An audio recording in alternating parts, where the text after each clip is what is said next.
Montgomery Street in downtown San Francisco. Thank you. My name is Ben Trefny. Hello, Montgomery Street. My name is Ben Trefny. I'm the executive producer here at KALW. We are 91.7 FM in the Bay Area and KALW.org. And I'm a little bit gassy actually because of the Hennessy that I've been drinking myself, so we'll just admit that. Yep. But yeah, because we have a lot of great food in the back there, and we have drinks in the back with our super volunteer Stafford. Give it up for our volunteer. And our intern Jeannie over here. So KALW is a national public radio affiliate, NPR, and we also carry the BBC. We have our own local news department serving the San Francisco Bay Area and a lot of call-in shows. And we have 15 DJs who are on every weeknight and every weekend from noon to midnight. And so we're kind of a all things community station for the Bay Area. And that includes this live event space, which we've been in for only about 2 years now. We came in as part of the city's Vacant to Vibrant program because this was an empty storefront. This was a Rico copy center. It wasn't even a copy center that made copies for the businesses around here. It was actually a place that sold copy machines, which I could never even imagine because we turned it into a gallery back here with over 100 Bay Area artists in partnership with 111 Minna. Yeah, agreed. And also had over 200 live events here in the last 2 years with elected officials, community leaders, filmmakers, poets, authors. We've had all kinds of people here in public, free for anybody who wants to come if they can't afford to give anything to come to an event. But a lot of people do, and a lot of you donated to make this event possible, so thank you to those of you who did that. If you'd like to, and you should know that as a public media outlet that is non-commercial, even though we do have sponsors, Standard Deviant, thank you Standard Deviant, and J. Law The applause gives me a moment to clear myself. We don't have commercials on the radio. We're listener supported. And we were supported by the federal government also. But the federal government under the Trump administration rescinded, that meant took back 2 years worth of funding that had been promised by Congress, passed in a bipartisan way by Congress, that then they took back, which cost KALW itself over almost $500,000 each year. So we try to make that up with donations from our audience, who are really the people who we serve and who we're here for. And so if you would like to donate, we have QR codes on the walls. We also have QR codes that are back at the bar and on the backs of these chairs. And you can always become a member at KALW.org or get the KALW app. So you can hear the NPR, BBC, our local news department, and all our music and our live events on demand. That's just at KALW. And that's my whole spiel. But I am so excited for tonight's event. This is really a treat for us, and we love having these partnerships as we do with DVAN tonight. And I want to introduce the co-executive director of DVAN, that is Kathy Nguyen. Hello everyone, thank you so much for coming out and being with us tonight. I can't emphasize enough the importance of public radio like KALW. We are so excited about this partnership. Our missions are so aligned, and it really is the public that we serve.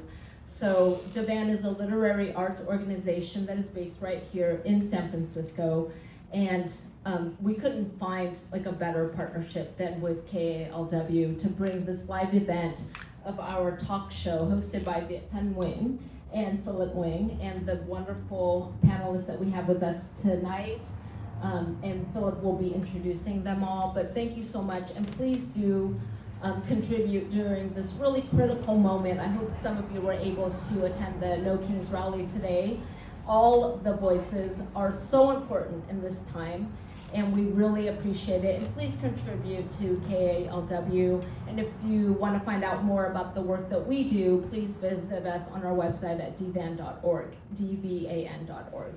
So thank you so much for being in community here with us tonight, and please be part of this movement to support public programming, public radio. It's so important. It's always been important, but more so now than ever, especially as Ben indicated earlier that this public funding has been rescinded by our current government, and we need to support public outlets like KALW to really lift our voices in protest and in support of such important programming that really is for the community. So whatever you can do to contribute, we appreciate it with all of our hearts. And with that, that's my spiel. I will hand it over to our host, Philip Nguyen, to introduce our panel.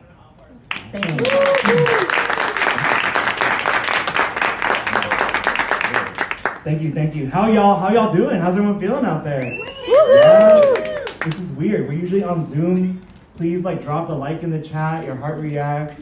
We're gonna have a Q&A at the end. But welcome to Accented tonight. We have the honor of speaking with Aimee Phan and Christina Vo for Daughters, Fathers, and Queens Inheritance Across Time. My name is Philip Nguyen, and I'm one of your co-hosts for Accented Dialogues in Diaspora, presented by the Diasporic Vietnamese Artists Network. Just in case you didn't know, DVAN's mission is to amplify diasporic Vietnamese and Southeast Asian literary voices.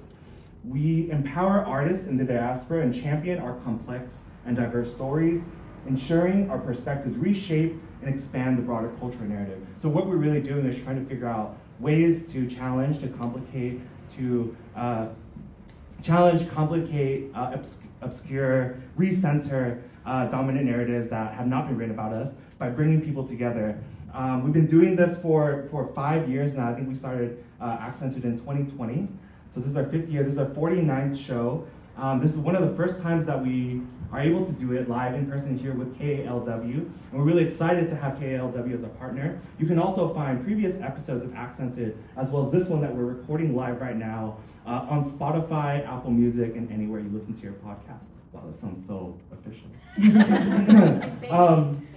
And Bay Made, right? And if you like what you're hearing and what you're seeing, please do consider donating to DVAN and supporting our mission to empower these diasporic Vietnamese, Southeast Asian literary voices. You can do that by visiting dvan.org/donate. There will be at the end of the show, after the Q&A, there will be a QR code with a survey, and that really helps us get funding to keep running the show. And Hennessy, if you're listening, please sponsor us. We consume a lot of your products during the shows, and KALW will keep a stock in their freezer. Off the record. And now I have the distinct honor of introducing my co-host. Viet Thanh Nguyen's novel, The Sympathizer, won the Pulitzer Prize for fiction. His most recent books are Simone, a children's book illustrated by Aimee Phan, and A Man of Two Faces, a memoir, a history, a memorial. He's also the editor of the Displaced Refugee Writers on Refugee Lives and one of the co-founders of the Diasporic Vietnamese Artists Network. We put it together. Give a round of applause for Viet Thanh Nguyen. Philip, it's such a pleasure to be here with you at KALW.org with Diasporic Vietnamese Artists Network in front of a live audience, coming to you from the war-torn, drug-ravaged, invaded, occupied city of San Francisco. I feel like we're combat journalists, Philip. We're just waiting to be rescued by the National Guard and ICE at this point. My helmet is on. I know. Helmet and headset. It's crazy, right? I hope ICE, when they invade, can tell the difference between friend and foe. Unlikely, given our Vietnamese experiences. But it's such a pleasure to be here with two extraordinary Vietnamese American writers. The first of whom is Aimee Phan, who was born and raised in the politically acceptable Orange County, California, and now lives in the politically unacceptable Berkeley, California. She is the author of 2 books for adults, We Should Never Meet Stories, and the novel The Reeducation of Cherry Truong. Her most recent book is The Lost Queen, the first book in a young adult fantasy duology. That is 2 books, right? 2 books. Her writing has appeared in the New York Times, USA Today, and CNN.com, among other publications. She teaches at the California College of the Arts. Welcome, Aimee Phan.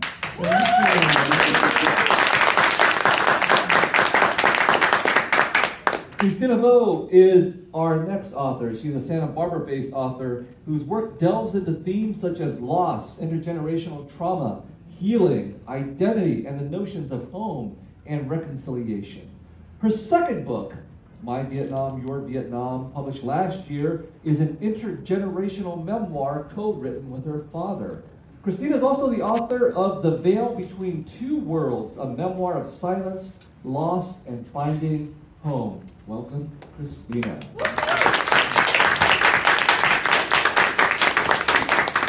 Amy and Christina, such a pleasure to have both of you, and you're both writers, and to be a writer at any time and in any culture is a challenge. To be a Vietnamese writer, I think, is even more challenging, and to be a Vietnamese woman writer, I think, is triply challenging. And I know that you have faced certain kinds of challenges in your life in becoming writers, but I want to know what particular challenges you think you faced specifically as Vietnamese or Vietnamese American women as you decided to embark on a career that your parents might have found a little surprising. Oh, thank you. That's a great question.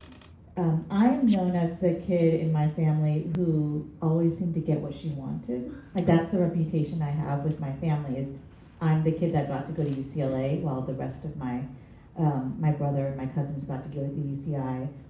And I would ask them, well, why do you think that is? And it's because I forced it to be so. I asked for it to be so. And I think my parents created a situation where they were listening to me.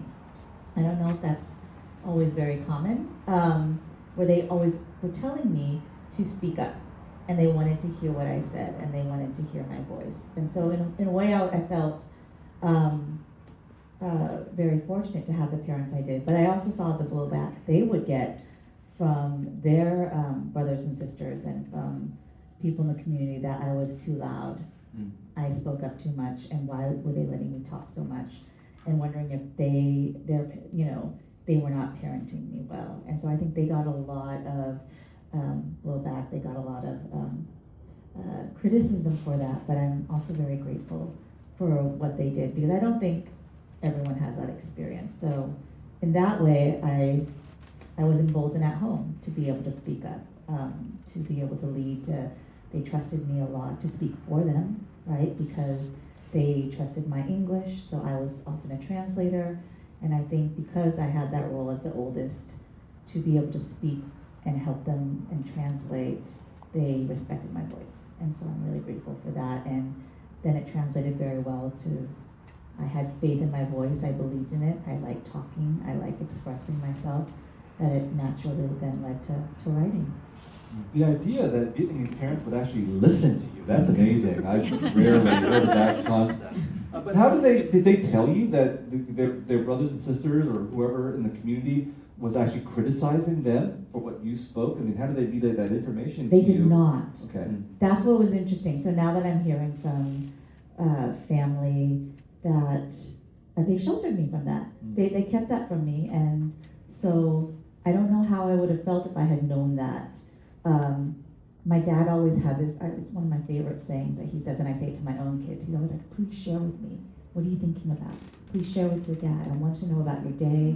I want to know what you're thinking about these things, which was, I know. It's actually like a two-way conversation happening instead of like a hour-long lecture about Yeah, what church is. no, I was very grateful for that they really wanted to hear our ideas and what we thought and our opinions, even if they were different. My dad was a Republican.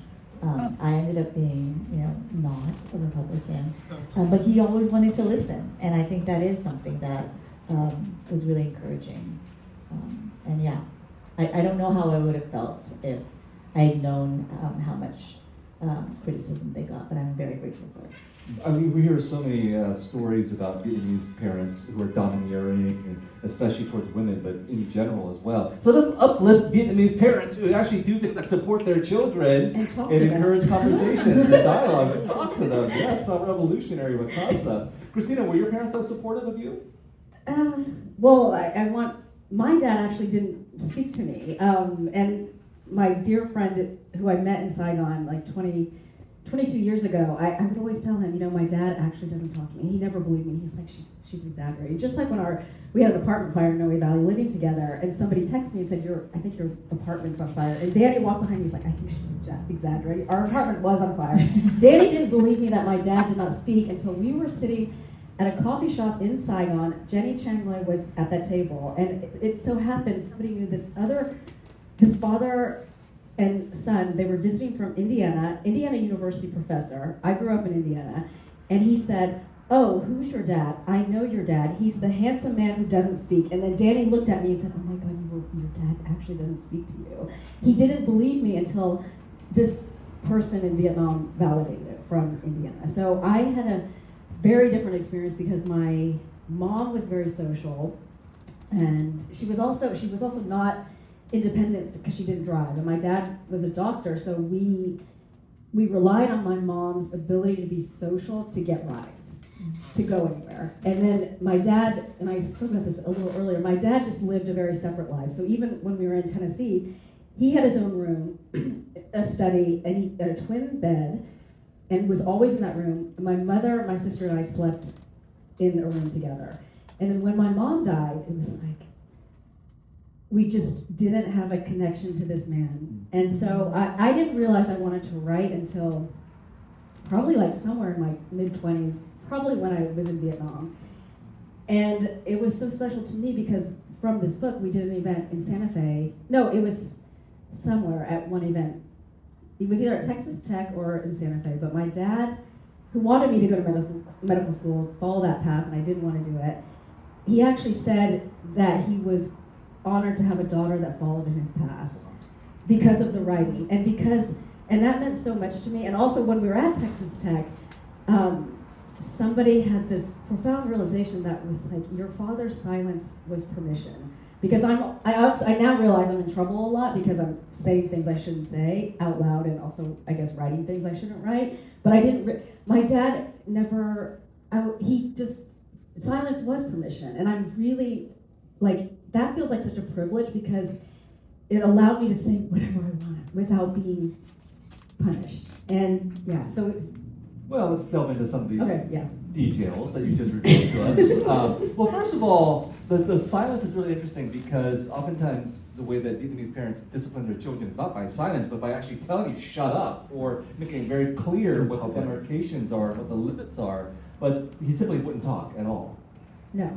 And so my mom was, more and now I get confused because I'm like, I don't actually know who was enforcing the rules. Like so my dad just scared us, and also my friends, because like we had this house. I just remember it so clearly. This house in Southern Indiana, and my dad would just, after my mom died, I could go a week without interacting with him because he would come home from work, go up to his room. There would always be food there, but we just didn't interact. I don't know where I'm going with that. Who was cooking? Who was making the food? So he would. There's another sweet moment that I want to. There was a phase that I went through, only eating graham checks. I don't know if you remember this. There was a special Chex that had graham crackers, and I was obsessed with it. And I think he noticed that I was doing that, and one day came home and there were 13 boxes of just that graham check. So my dad would either leave. There would be sometimes KFC, sometimes takeout. He would make just simple noodles, but there was always. There was always food there, even if he was in his room. Yeah, so I think about that a lot because it did form me in so many ways, but I think now in a very beautiful way. And I'm very grateful that he was silent because it allowed me to have a voice in all kinds of directions. And then your mother slept with you and not with your father. That is a very good writerly detail. Let's elaborate upon that other scenario. What did you think about that when you were growing up and you were watching TV and you thought, oh, mothers and fathers probably do sleep together, but in our Vietnamese household, that's not the case. And we had another room that was an extra room, and I'm like, why isn't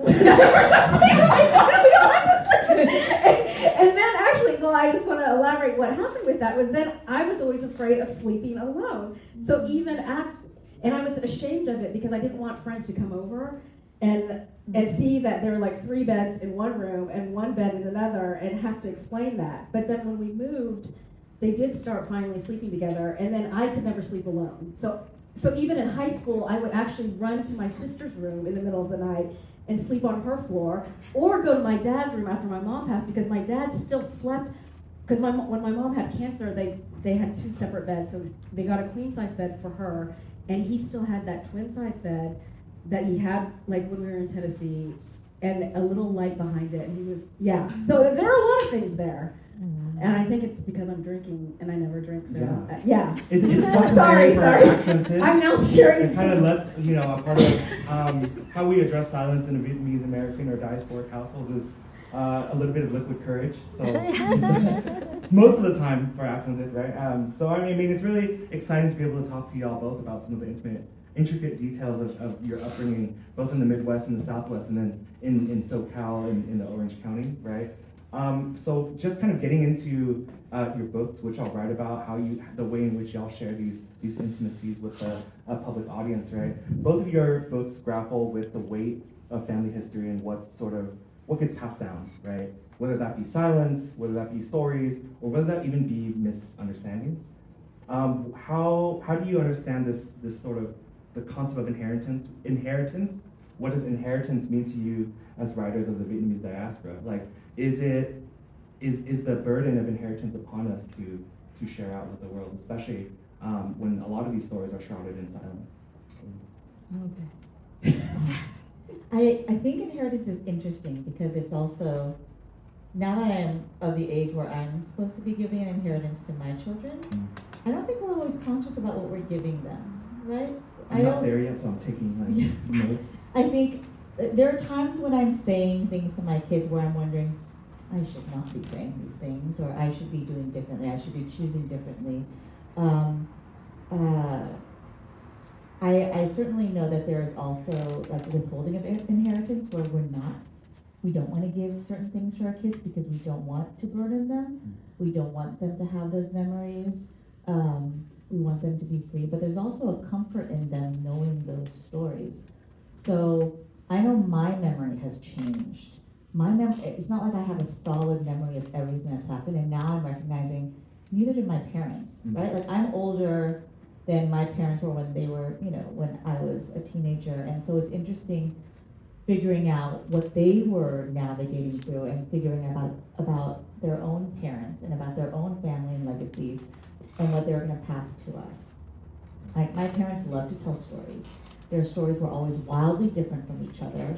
They loved to conspire. Like my dad had all these theories about my mom's side of the family. My mom had theories about my dad's side, and they would tell them to me, and I was always kind of figuring out in my head, who's telling the truth? Right. This mythology of what it is that is, And I think they both believed their versions at the moment they were telling them. And then there were many times when their stories changed. And I would say, wait a minute, that isn't what you told me before. And they said, oh, it's because I have new information, right? So they also came from really large families. A lot of their memories are built on the stories they shared with their siblings. And those stories were always they were added upon by other family members. Oh, you remember that wrong. This is actually what happened. And so they were always, I think, correcting each other. So our inheritance gets really complicated, and it's so messy. And I think I had this false idea when I was writing my second book, where I had a character think that if she learned her entire family's history, everything was going to be okay. Of course, it's not going to be okay. That's all you need to do, right? Is ask your parents where they come from and get a sense of the whole history, and then that's it. Then you're complete. Then you can go live like a perfect life, and that's not true. And I think my parents never really got the complete stories from their parents, and they suffered for that. Like I think my dad always really wanted to better understand his dad, and I got that sense when I was young too. I could see his frustration. I could see my mother's frustration with her mother. And so what I'm super grateful for was that they really, and I didn't notice this until I became a parent, they chose to be different parents to me than what they had. But yeah, as a teenager, of course, I just blamed them for everything. I only saw their failures, so I don't think we recognize our inheritance until much later. Christina. I just want to add to the idea of memory because I think, I think I got out of jury duty because I spoke about this because it's talking about like if you were at a place, like what would you remember? What is fact? Like I think our memory is always changing, right? And two people when we have an experience, all of us are going to go away from this event with different ideas of what happened. So. And even when you write, like if I write something now about 5 years ago, it would be very different if I wrote it 5 years from now about this moment. Like and that I think that's the information. It's not only information from other people about what they perceive as happening, but also information about ourselves and how we're reflecting on different moments. And so with my Vietnam, your Vietnam, my father's parts are from like around 1997. He self-published a memoir called The Pink Lotus. Right. And My Vietnam, Your Vietnam is a dual memoir. Yes, and the parts of my Vietnam part, I intentionally didn't revisit that. So all of that was written very close to the time that I was living in Vietnam. And I actually thought, I just looked this up, but I thought that I found this title a year before it was published, but then I actually looked up you for Diacritics, I wanted to write this essay about my father and my views about Vietnam. And you edited it. I never revised it. And I looked at it today. It was 2012. I was actually working in this building on the 5th floor for UCSF. And the title was My Vietnam, Your Vietnam. And I literally thought of that 3 years ago. And I'm like, oh my gosh. So it's interesting, I think. I don't know, I guess I'm just talking about memory and consciousness. Like there are stories that we want to tell that will tell us that they want to be told. Mm-hmm. That doesn't link to the question, but I don't know why I'm remembering that and just sharing that, because all those things came to, and it's also full circle for me to be here in this building, because at that time I was really struggling. I had a title of a writer, a donor relations writer, but I really wanted to be a different type of writer. And in this building I grappled with that a lot. And so it's really interesting to me to come back to this building and be able to have this conversation. So thank you. Amazing, that's synergy. And Christina, by the way, when you mentioned you were actually talking to me. That is Viet. I started this blog called Diacritics to publish Vietnamese diasporic writing, and now Eric Nguyen is the writer is editing that. And the one reason to start that blog was precisely just to give people the opportunity to tell their stories, write their poems, discuss and betray their families, and so on. You also talk about like remembering. Yeah. So how, like if we're talking like in our inheritance, right? Like what is it that's passed on, and what is it that we're struggling to remember, piece together? Well, thank you for bringing that up, Philip. Yes, I do talk about remembering in my book, Nothing Ever Dies, Vietnam and the Memory of War. And it's a riff off of Toni Morrison, who talks about it in Beloved. This idea that when you're remembering the past, you're also bringing together different parts of yourself, the members. And of course, when you're writing, you're doing that in terms of individual stories, but the importance of a literature like Black literature or Vietnamese American literature is also that you're remembering a whole community at the same time. And we hope that our writers, like Christina and Amy, through telling their individual stories, are also contributing to this larger body of literature that helps the Vietnamese and Vietnamese diasporic communities to remember. But it's a really tricky task as writers, and the task, I think, is possibly different for novelists and memoirists. And Christina, your book is a memoir, and Amy, your book is a novel. So the challenges are a little bit different. So I'm going to start with you, Christina. You're writing a memoir, and memoirs inevitably involve betrayal. Like, you have to betray yourself in order to write a memoir. No one wants to read a memoir where the truth is not being told, right? That's experience. No, but this is a basic common sense. You know, you're not going to want to pick up a politician's memoir because you know they're lying to you. That's their job, is to present a false appearance. Whereas a genuine memoir from a writer like yourself, Christina, has to expose parts of yourself and also expose parts of other people who may or may not want to be exposed. Now, in this case, it's a dual memoir that you co-wrote with your father, and so it's a challenging task in some ways, both co-writing, but also writing this memoir. So, was there an aspect of writing this memoir, Christina, that also involved not just honesty, but betraying Did you feel like you were in some kind of dangerous territory where you obviously want to tell the truth, I hope, but it might betray things about yourself or about your father or about other people in this book? So I actually didn't tell my dad what I was doing while I was doing it. So there was already betrayal from the beginning. Like I said, I pulled from the Pink Lotus, and then I had my Vietnam writing, and then I just kept emailing my dad questions about, can you clarify this? Can you clarify that? And I think he thought I was rewriting the Pink Lotus. And it wasn't until I found a small press to publish my Vietnam, Your Vietnam, and it was complete. And I said, here's the book. Wait a minute, so that's not a co-written memoir. No, it's like a shaped, yeah. Whoa, I didn't know know, that so- about the writing process. Yeah. That's really interesting, because It's when you very say it's a interesting. dual memoir, it's a co-written memoir, there's the implication that there's a collaboration, I- that both people know what's going on, and you're saying your father did not know that he was No. being secretly interviewed for a book. But this is where permission comes in, and silence, because the way I took it is that he's never talked to me my entire life. So that was basically, right?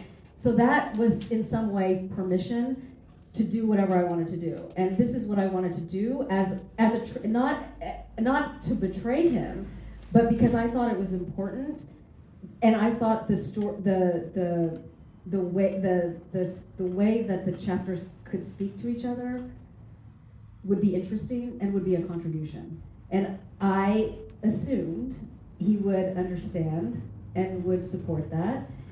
And when he read it, he had no edits, because I think I'm a pretty good I think I shaped it well.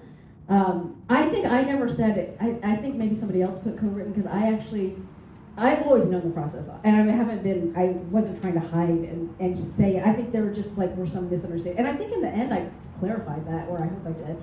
But it's again the alcohol. But the silence is so important, because I think for me, I'm not at that point of my own writing where I'm being completely honest. And I hope to get there, to add to what you're saying about being a female writer and a Vietnamese American writer. Now I'm adding on this identity of being, a single child-free woman at midlife. So there are all these layers, but I think silence is very important, because the most traumatic things of my life and my father's life, we haven't written about, are not included. So, and he knew I didn't include those parts that would, for example, and that's why I think this question of what's not being told in a story is more interesting than actually what's being told. So in that book too, it's I had a brother who died, and my dad literally writes oh yeah, my son that died, that's it. And there's so little that's written about that, and also the decision to leave, because he was in Phu Quoc, and most of the people who were working, he was a doctor in the South Vietnamese Army, and everybody else went back to their families, and my father decided not to. So to me, an interesting question is how did you make, So I like the book because there's subtext, and it's what's in the silence, and also that my sister is not intentionally not really in that. My mom also. So to me, there's more there that is up for. There's like a tension that exists in the parallels that you draw, or not even that you draw, but that exists in just the telling, your dad telling your story and then you telling your story. And there are some thematic elements that we see are kind of similar, but as a reader, as I was reading, I was like, wow, I wonder if they talk to each other during that process, and I see the way in which what you wrote and what your father wrote engage with each other, but I'm also unsure of whether these conversations actually happened, right? So I guess one of the questions that I have for you too is that how then does this contribute to a sense of intergenerational healing? Where do we go from here? I think for me as a young second-gen Vietnamese American who's never been to Vietnam, right? And I think there's the way in which you describe your father and his relationship to his Vietnam, right, is very similar to my own sense of myself and my family. Yeah. And so I'm grappling with that sort of anxiety and nervousness about oh shoot, is my family going to think that I am betraying them because I'm going back when they had left 40, 50 years ago, right? So was that part of the mission of the dual memoir?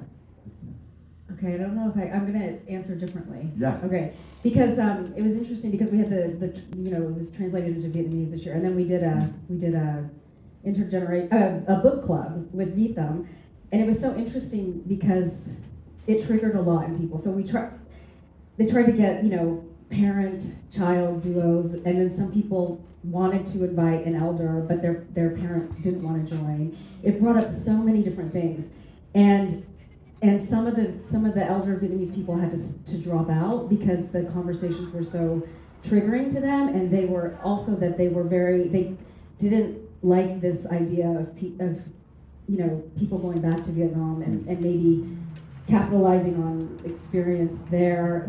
So many and also what came up something was that there are now so many different generations, right? It's not two generations. Right. And all like people criticize also my father's perspective is of a man who grew up in Saigon mostly. And some of the elders that came into that group, they were just like, this is totally not my experience of Vietnam, and it is also triggering to me. But where's your question? Yeah, that kind of gets to it, right? Like we're trying to figure out our relationship to this place, Vietnam, and the idea of what it means to be Vietnamese or Vietnamese American or in the diaspora. Okay, well, my friend helped me last night because we were talking about this. Because I realized how I view Vietnam, and that we all there are not just, like, in the sense, my Vietnam, your Vietnam was just about me and my father, but there's so many different Vietnams, right? And I feel that there's this thing called Vietnamese nostalgia that is about the moment of time when you fall in love with Vietnam. So for my father, it was being a child, a teenager in Saigon. So he has all these nostalgic memories. For me, it's actually Hanoi 2002, which is a very specific period of time. And that is my Vietnam. That is the Vietnam that doesn't exist anymore, right? That exists only in people that visit at that time. So I think our inheritance, I think it's just I want it to be like everybody just experience Vietnam in their own way, right? And have their own ideas of what Vietnam means to them. And even when we talk about, like, it just can mean so many different things. It's not my Vietnam, your Vietnam, one generation, it's multi-generational. Right. It's big. And it's like, to me, I feel now it's like a spiritual thing because I was talking to my friend about that last night. I look at place like a spiritual entity, and to me, Vietnam now is this beautiful force that has brought me everything good in my life. That I didn't have that with my nuclear family, but Vietnam brought me I didn't have any Vietnamese friends in college. I went to UNC Chapel Hill, and then when I went to Vietnam, I'm like, oh my God, there are these like Vietnamese Americans that at that moment we were grappling with the same questions. And we were all recent college grads, and it was the most beautiful experience for me. So that is my Vietnam, separate from the war and my father's Vietnam. Right. And that won't, if you said you've never been back, your Vietnam will be so different. And I want everyone to find their own Vietnam and just let it be. Amy, so this narrative that Christina is telling, I think probably resonates with you too, because we all have our different versions of Vietnam depending on when we go back, when we left, and so on. And what kind of genre that we're writing in, and Christina obviously chose a memoir. The Lost Queen is a novel, however, but it is very much about Vietnam. Yes. It's inspired by, or based on the legend of the Trung sisters, which every Vietnamese person knows, but we have many non-Vietnamese listeners as well. So before we get to this question of what is your Vietnam, can you tell us who the Trung sisters are and why you chose them as an inspiration for this young adult novel? So the Trung sisters are the founding queens of Vietnam. They rebelled against the Han Empire to unite the villages in Vietnam to establish the country. And they did this for 3 years, so it wasn't that much time. And what I found really inspiring about it is that my family talked about the Trung sisters. My dad loved to talk about them. Reminding me that it's a matrilineal country, women keep their names, there's a lot of pride in that, and I really loved that fact, and also the legend felt unfinished to me. So the story is they ruled for 3 years, but then the Han Empire reinvaded and they jumped off a cliff rather than surrender to the Han Empire. And so my story kind of takes place, what if when they jumped, And at the time, I was really interested in this legend, and I was also interested in stories about young women, especially young Vietnamese women. And I love this idea of their spirit being reborn into girls at a time when their spirits are rather low, when their identities are being upended by adolescence and by the hardships of, high school and Growing up in West San Jose. yeah, growing and just like having your body invaded by hormones and doing things that, questioning yourself and feeling very low. And so I love this idea of exploring two girls who feel like they don't have any power when actually they have the most power. So the book, by the time I get to that point, right, where I'm like, I want to write about girls who are reincarnated Jones sisters, the queens, I've already stepped into fantasy land, right? I've created this fantasy. So at that point, I was like, well, what if they were also gods? What if they were also dragons? What if there was also time travel? And it helped me explore these themes, I think, because I'm also exploring themes about inheritance and family memory, but in more of a mystery, more of an adventure of these girls discovering who they are. I think a big part of the book is the fact that the main character has lost her memory. And so she is relying on everyone else to give her her story. So she's in a place of vulnerability. So everyone else is telling her, this is your legend, this is what you're supposed to do. And I'm really appreciative of the fact that I get to explore it in duology, because in the first book, she thinks she knows who she is. She thinks she knows who she can trust. She thinks she is the heroine. And I'm currently writing the sequel. And so in the first book, it's very much about girls finding their power, right? But that's not the end of the story for adolescents. There's still a lot more. And so what's been really fun exploring in the second book is what happens when you get that power. What happens actually if the things that you remember are not actually what they are? Like, what are you actually willingly forgetting and not wanting to remember? And I think that's really painful. And it happens to people a lot. And so that's what's been really fun about, not fun, but it's been really rewarding exploring that gray area of facing painful memories and mistakes you made in the past, and contending with them and taking responsibility for them. And in that way, there's no villain, there's no heroine. There are no mistakes, and there's responsibility in what you do with power. And I think that's a very important and ongoing struggle in all family stories. Like when we are thinking about our past, there's nothing that my family can talk about that doesn't bring both pain, but also shared comfort in that we survived this together. One of the greatest compliments I can give your book is that my 12-year-old son, who's an avid reader, read the book cover to cover within 2 days. Okay, so that was really powerful for me because he's into superheroes and fantasies and these kinds of works. Not generally a fan of women or girl-centered books or women or girl authors. So I thought it was marvelous. The book is doing some of that crucial work. But we were talking about My Vietnam, Your Vietnam, and one of the interesting things about your young adult novel, The Lost Queen, Amy, is that it does concern Vietnam, obviously. It connects it to the diaspora, but it's not about the Vietnam of war and colonialism, which has shaped so much of our diasporic experience and the experience of many other French and French and Americans who think about Vietnam. They think about it through the lens of war and colonialism. You've chosen a different war. So I find that interesting, but was it a very deliberate choice to write a young adult fantasy novel that did not deal, at least in terms of the plot of the Queen sisters, with this more 20th century history? I mean, what did that make possible for you? I think because I explored the Vietnam War and the consequences in my first 2 books, and I think we talked about this also, I was really interested in exploring beyond the diaspora. I mean, that's what's really freeing about literature in the Vietnamese diaspora, and talking about My Vietnam, everyone's versions of Vietnam. It is expanding in many ways. It is different. It is, the history can be more complex. We can look outward a lot more. And I think as the generations continue to multiply, we can see just so many more facets of the story, I think. It's undoubtedly, we're still shaped so much by the Vietnam War, right? Like we are still feeling the effects. Like I am of that generation because I'm a child of two refugees who lost their literal home from it, and it had to go to another country. They lost faith in their country. They lost faith in their leaders, and we are seeing that here now, right? We're seeing that here in America, and so if anyone understands what's happening in America, it's us. We have seen that.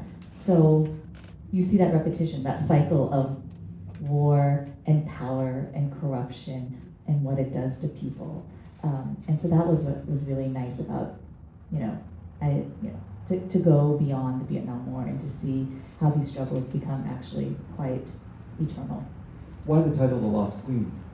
The Lost Queen, so I have a character the main character, Jolie, is someone who doesn't realize what her power is. She doesn't know who she is. She has lost an incredible faith in herself. She has done everything at the beginning of the book to want to disappear. She's being bullied at school. She has lost her friends. And she's literally lost, I think. And we learn later, like through the myths, why that happens. And I think one of the most validating feelings for, I think, people to have is when you feel found by your people. And she gets to experience that multiple times, I think. Some are fake outs, but just this idea of being able to be found, to be able to be seen, to find people who care about you and see you and have that experience, I think is really important. And so she has been lost for centuries, right, millennia, until she can find the people that are meant to find her. And that's especially important this year, 2025, marking the 50th anniversary since the end of the war and this mass exodus of refugees. And for those of y'all who are listening in and just tuning in, this is Accented Dialogues in Diaspora. This is Nguyen. I'm here with my co-host Viet, Thanh, and Nguyen, and we are currently talking to Aimee Phan and Christina Vo about daughters, fathers, and queens here at KALW live in-person recording. I'm gonna just step across the stage right now for our listeners and just pour Viet a refill. For all of our folks that are here listening in person, we're gonna have a chance to do Q&A because we're here in community in some sort of faded way. We've been able to find each other here on a Saturday night on a warm October evening. My question for you, Christina, to start, and then Aimee, is what role has community played for you as a writer? I mean, you mentioned earlier that there was a submission that you had made to Diacritics in 2013. Yeah. Right? And then I know that you had been part of, I think like either pre-pandemic or post or during pandemic, organizing a lot of socials for us to gather in the city and the Bay Area as the Diasporic Vietnamese Artists Network. How have spaces like DVAN or other Asian American literary collectives shaped your journey? And also knowing that both of y'all just came from speaking also at Litquick too, right? So I'm sure community has some sort of relevance in your work and your trajectory. Can you speak a little bit more to that? I mean, I think it's transformative and vital. I was, the last almost 5 years I've been living in Santa Fe, and it was really, I mean, I had some Vietnamese friends, but it was really hard for me to find a strong sense of community. And it was not only hard, but like heartbreaking in a way. And then when I feel like I came out of like this portal of Santa Fe, which was very spiritual and lots of things happened in a strange way, but I just recently came out of that 2 weeks ago. I moved to Santa Barbara. And then I realized my Vietnamese friend is like a 2-minute walk for me. I didn't even know, and I just felt like I came back to life because, and like seeing my friend Danny, who I haven't seen in a few years, I think it's, and even today, we were together for the Litquake event at the library and then being together after for a little bit. I think you just feel like you can say whatever. We can talk about hair or clothes or getting a perm or a wand. I don't know what, Alex, what you said, the hair wand? Yeah. I don't even know what, yeah. Anyway, these things, and then also talk about writing, and I don't know, I feel seen and accepted. And I was last weekend at the Viet Film Festival, and that felt the same, because there was the year before I was at the Viet Book Festival, and there was this sweet volunteer for Vela, and in Vietnamese he called me sister author, and I was like, that's so beautiful. It's so beautiful. And I think I wrote about it on Facebook afterwards. And then right when I walked into the theater, he was there, and he said, I don't think he's my friend on Facebook, but somehow he knew that, and he said, hi, sister author. And I was like, oh my God, thank you, I'm back. So I think it's everything. It's everything that allows us to be who we are fully as creative beings. And I'm very grateful for everything that all of you do. So We're grateful to have you here with us on Accented. Amy, I think you were part of the steering committee for when we were like planning and figuring out like what the logo for Accented was like back in the early days of Zoom during the pandemic. So what has this community meant for you and your work? I think, well, it means everything. It's pretty amazing. I think even though I grew up with large extended families, due to like, parents arguing with all their siblings, my brother and I felt really isolated as Vietnamese in Orange County, which is strange. Like, we lived in Irvine, which was outside of Little Saigon, and so even though we were Vietnamese American, I didn't always feel it. When I went to high school with a few other Vietnamese Americans, but I didn't speak the language, so I didn't feel connected. So I was very separate. In high school and adolescence was hard enough anyway. I was insecure. I wasn't good at math or science. I didn't know what I was supposed to do. And I think my first sense of community was actually this organization called the Asian American Journalists Association, which is an amazing organization that basically took, I think it was like 18 Asian American journalists who were in college, and they flew us out to Boston to work with each other for a week. And they became my lifelong friends. Like, I'm still friends, like best friends with several of them, because they were the first writers I'd ever met who were Asian American. And it meant so much to me to find them and to share stories with them. And then I came to the Bay Area, and Isabel invited me to come to a DVAN reading, and very quickly I realized, oh, this is the community. And it does mean something when you're with people who love writing.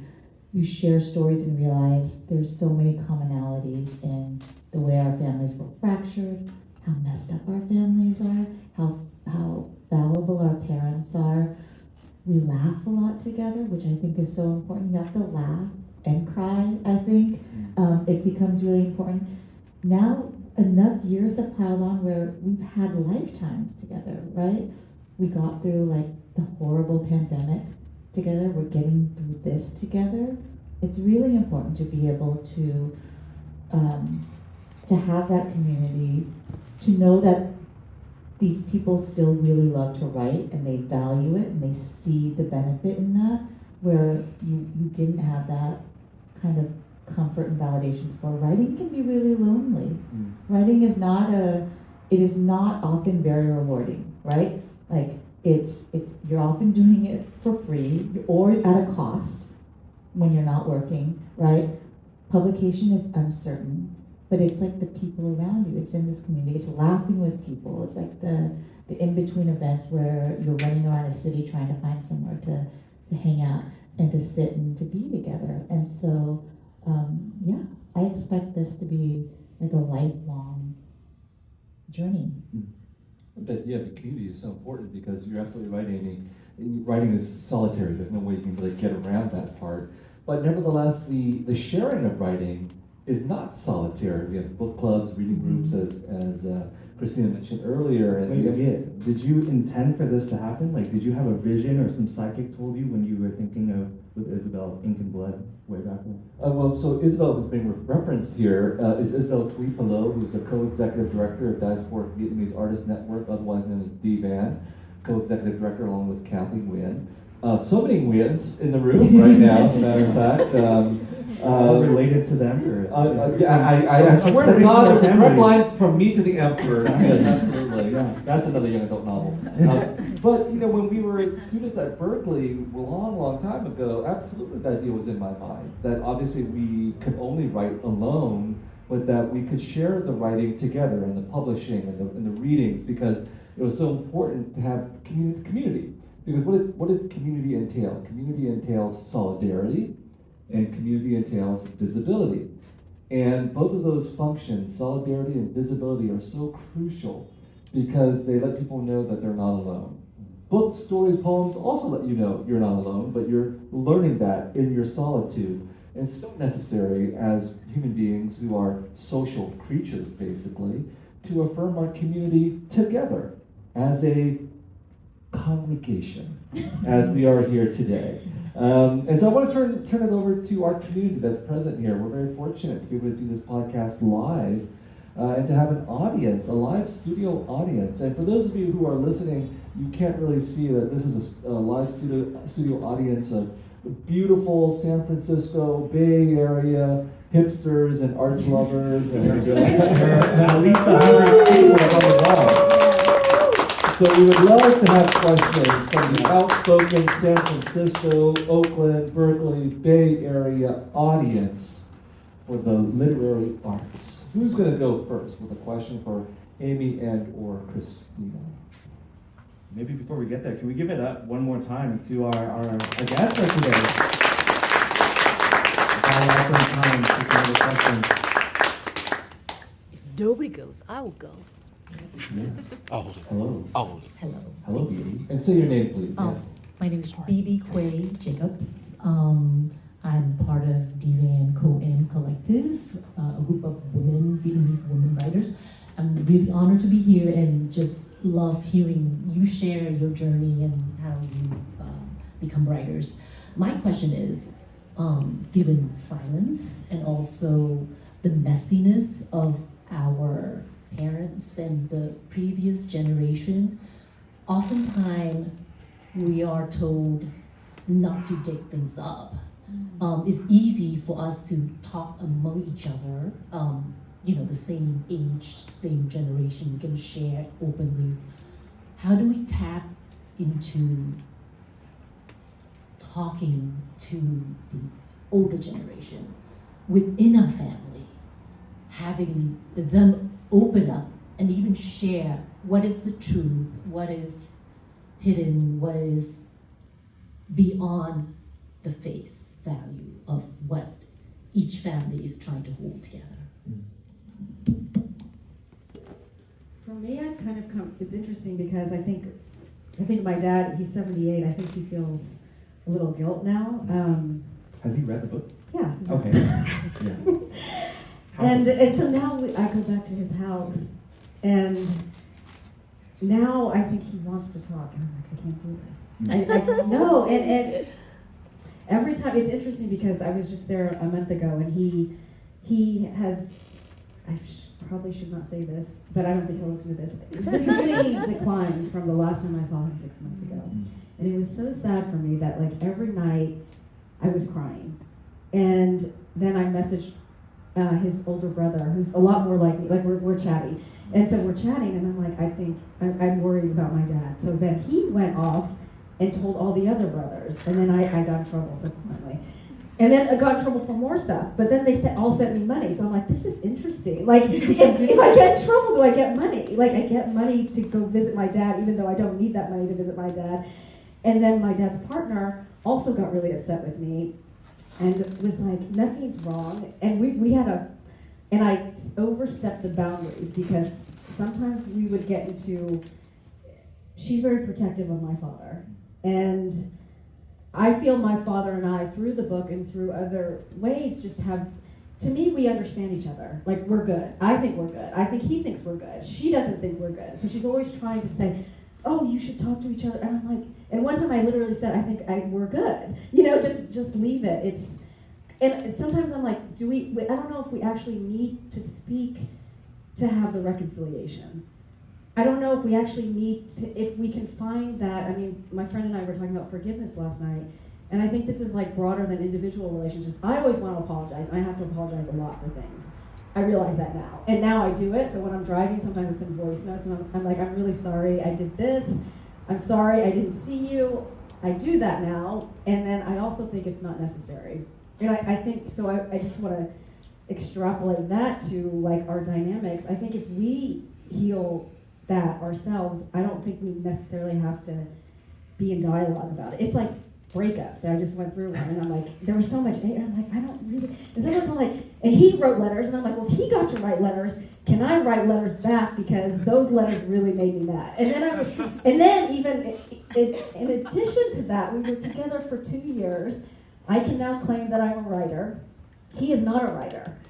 And after we broke up, he started putting on all of his profile that he is a writer and an author of a book about fatherhood. I was so angry, and I'm like, I think I want to respond about it. And then I'm like, you know what? No. You know, I'm going to think of it that he was very inspired by my life as a writer, and it made him want to claim that life. As an older white man, they do that. And if they want to do that, I'm going to let them do that, because I know the facade that is that. So I don't need the dialogue. The Lord drop is crazy. No. I want to say something else that's kind of funny about San Francisco that I never told you. Can I say it? Yeah. Please, yeah. Yeah, because I think it's interesting and kind of relevant. And, We're on the radio. You can say whatever. So when You can't say diversity, equity, and inclusion. Don't say those censored. Okay. Well, I don't know. It's not really relevant, but it's like it's something I've never told anyone, and I feel like sharing it. That's what we're here for. That's what this is for. So- Thank you, Hennessy. Thank you, Hennessy. Yes. For making us pause. Please sponsor. Well, I'll say many things. So, I worked at the World Economic Forum for a year, based in Geneva. They host Davos, and it was supposed to be a 3-year. It was the best job I've ever had. Like, you could fly. I got in trouble for not staying out late enough, for not traveling enough. I could create any trip to Asia that I wanted and it be justified and fly business class, and I didn't want to do it because when I was there at the World Economic Forum and went to Davos, I knew then that I was like, this is why we're in trouble. I knew, that was like 2008, like we're doomed. If these are the people that are leading the world, this is incredibly, it was just sad. Anyway, I had an affair with a colleague that I never got to write about, and I really want to write about because it's beautiful. Like, I actually wrote a series of emails to friends about this love story because it was so beautiful.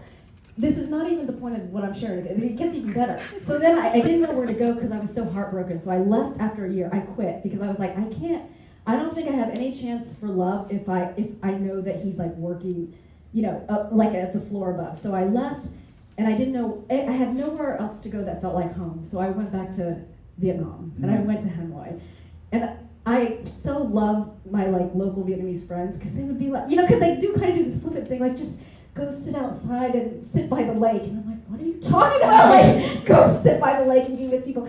Anyway, when I came back to San Francisco after I thought I healed, I was so interested in understanding why people had affairs.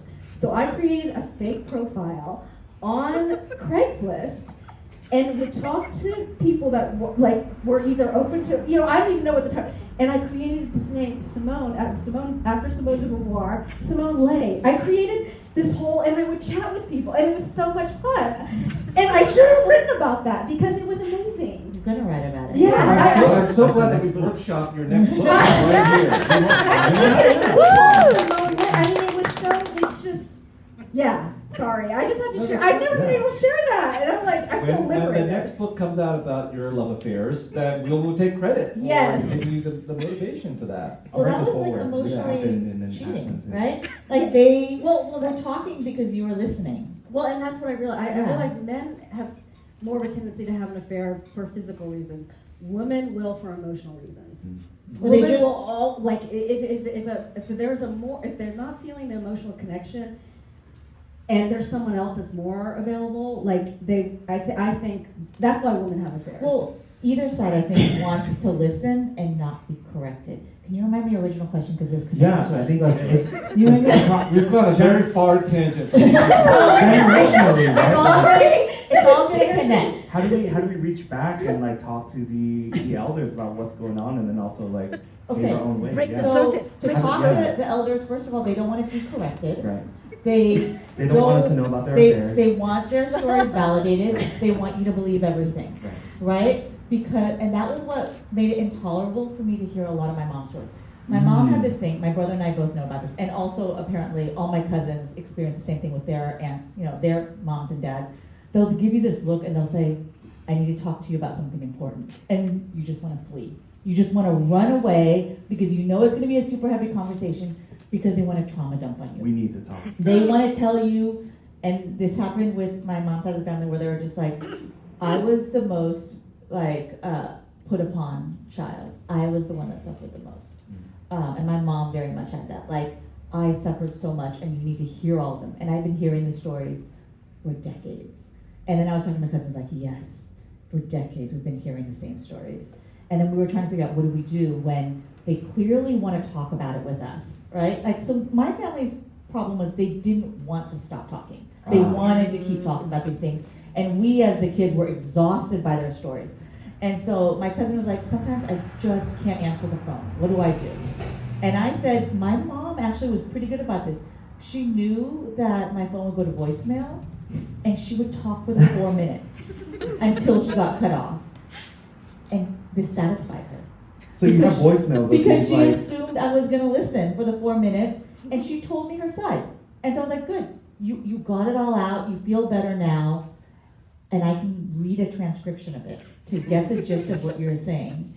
And she feels good and I feel good. That's a great genre for a book, by the way, 4-minute stories, voicemail stories, Yes, right? that is. But I think it's an important issue because oftentimes a lot of Vietnamese, but also other Asian Americans and immigrants and refugees talk about the silence of their parents and grandparents and so on. But it's oftentimes paradoxical because there are some who will not shut up. That's the problem. We're the happy media, but there are some who, as you say, trauma dump. And we want to hear these stories, want to, listen to their pain, but at a certain point, because the trauma has never been processed, they keep telling the same stories over and over again, and they don't want to have a conversation, so trauma can never be processed. It just becomes an imposition on the younger generation. Because they won't go to therapy. They won't go to therapy, right? They're too cheap for therapy, so they think, we raised our children, you are going to be our unwitting therapists. Another question from the audience. And while we find that question, just on like people talking to each other, not necessarily trauma dumping, but processing their grief and trauma and healing in a public forum, their DVAN, the Diaspora Vietnamese Artist Network, published a book of dialogues that we collected during the pandemic. I think there are over 32 authors, writers, cultural producers. It's called The Cleaving Writers in Diaspora, edited by Lan Yung, Viet, Thanh, Nguyen, and Isabel Polo. Y'all should get a copy of it. A bunch of your favorite Vietnamese diaspora writers are featured in it. We have a question. How's your name? Hi, my name is Van Hong. So my question is, Amy and Christina, you both write in different formats and genres, and I wanted to know why you chose the formats you did, and if you were interested in writing something different in your next projects. So I think I took an incredibly traditional, conventional route for writing books, right? I started with the short stories, which is what a lot of young creative writers do. You're learning that form. And then I went to the novel. And then after I wrote the novel, which was like a multi-generational novel about like families leaving Vietnam, I really was itching to do something different. And I was teaching in art school, and I couldn't get my students to read anything because they just wanted to make art. But then I taught a young adult literature class, and they all read the books. Like it wasn't hard at all. Like they read them early and they fast, and I was teaching the class and I was talking to them, I was like, why will you read these books but you won't read these others? And they said, well, young adult books were like my friends when I was growing up. They're the books that made me feel better. They're the books that they could escape into, that they could get advice from, that they could feel better about. They could see their problems in there. And I realized they were so crucial. And they're the books that they remember, so it's so crucial to their identity. And I just started falling in love again. I always loved young adult literature. My protagonists tend to be young adults anyway, because it's such a crucial time of figuring out who you want to be, the choices you have, what community you want to be in, that I thought, this is a genre I want to try to write in. And then the fantasy part, I think for me was, I think with realism, what I was realizing when I was writing, and this just might be a trick for me, and I'm not saying, I love so many books that are rooted in realism. There was something about fantasy that to be able to kick the doors open, it allowed me to like write bigger and just my imagination just felt unleashed in young adult literature and fantasy. And I appreciate that, and I was able to express larger emotions in a way that I couldn't do yet.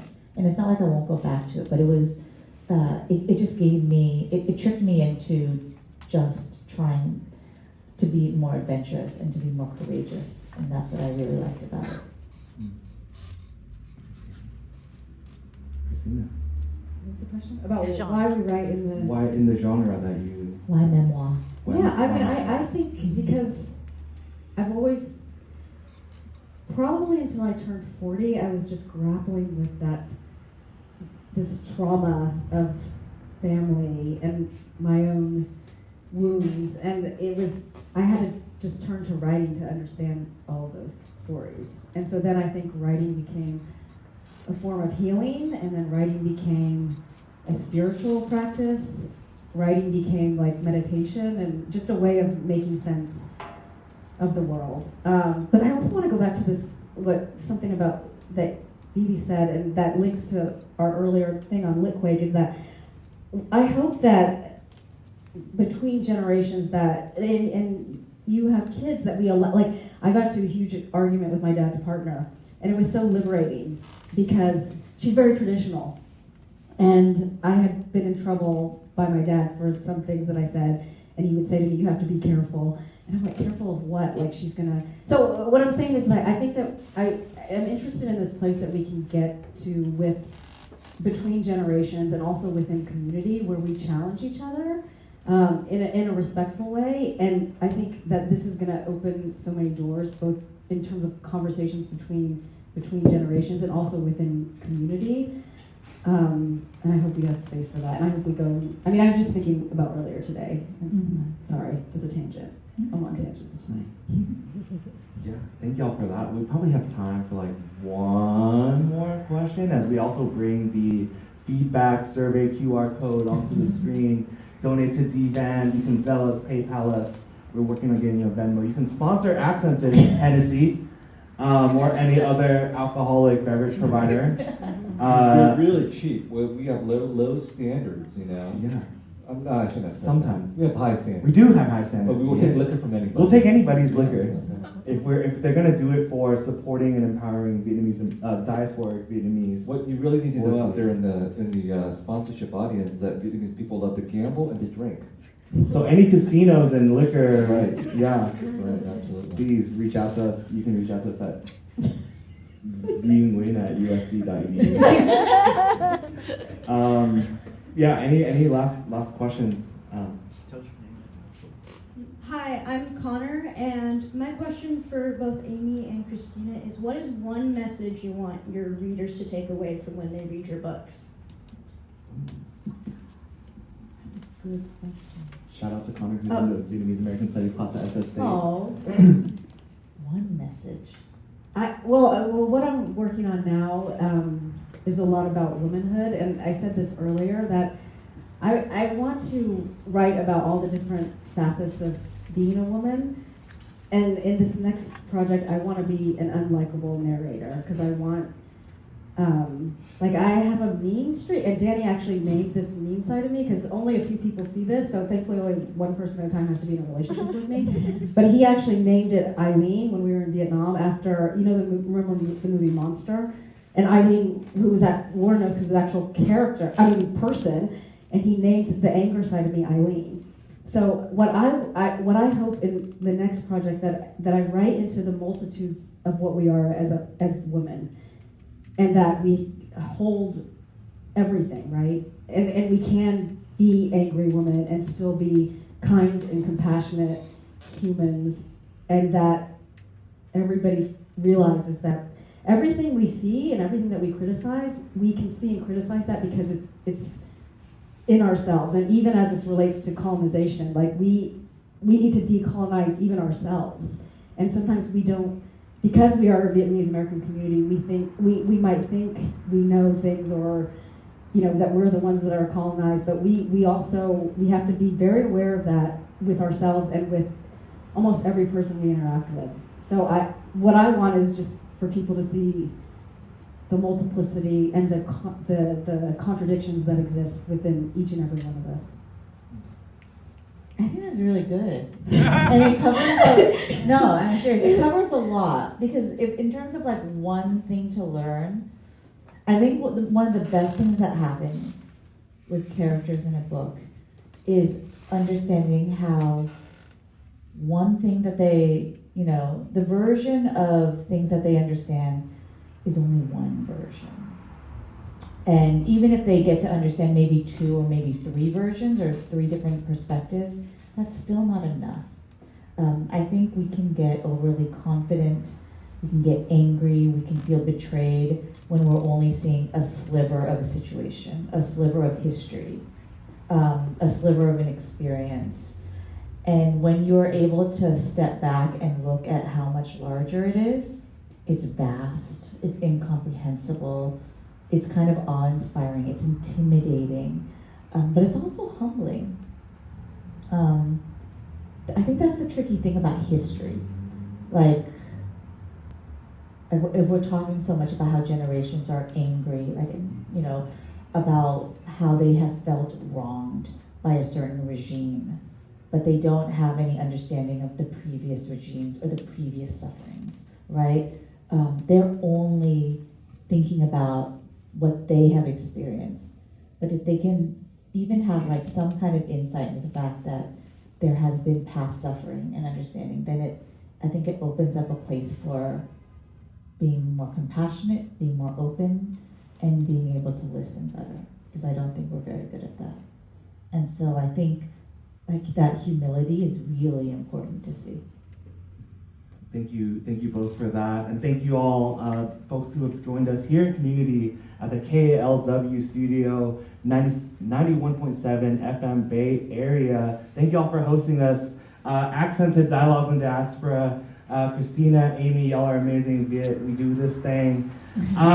Make sure that y'all, and I want to take a moment before I pass it back to you, Viet, to do your thing and take us out. Thank you so much to Annika, to the DVAN staff, to Mel, who's going to be editing this on the back end, to put onto Spotify and Apple Music and wherever you listen to podcasts, Baymade. Our next show virtually is going to be November 13th. It's going to be Viet and Ocean Vuong. And so please, we're going to get that RSVP link out. Follow us on Instagram and on Facebook at Instagram.com/weare_DVAN. If you took any pictures from tonight, please tag us so that we can repost it and again amplify diaspora, Vietnamese, and Southeast Asian voices. And with that, thank you for being a part of this space. It's been an honor and a privilege. And with that, Viet, pass back to you. So Ocean Vuong is our next guest. He has just been picked as one of Time Magazine's 100 most influential people. I wrote a few words on his behalf for that magazine, and one of the terms that I use to describe his work is radical vulnerability. And I think we've had some radical vulnerability today with our guest. Thank you so much to Christina Vo and to Aimee Phan. To be a writer means to share, to give, and to expose others, but also ourselves as well. And it takes courage to do so, and I'm grateful for your courage and your vulnerability. I'm grateful to KALW for hosting us and providing a space online and on the radio for the arts and for free speech. We need both in this current situation. I want to thank Philip, my co-host, and to our live studio audience. Come back and join us again for our next episode of Accented with Ocean Vuong.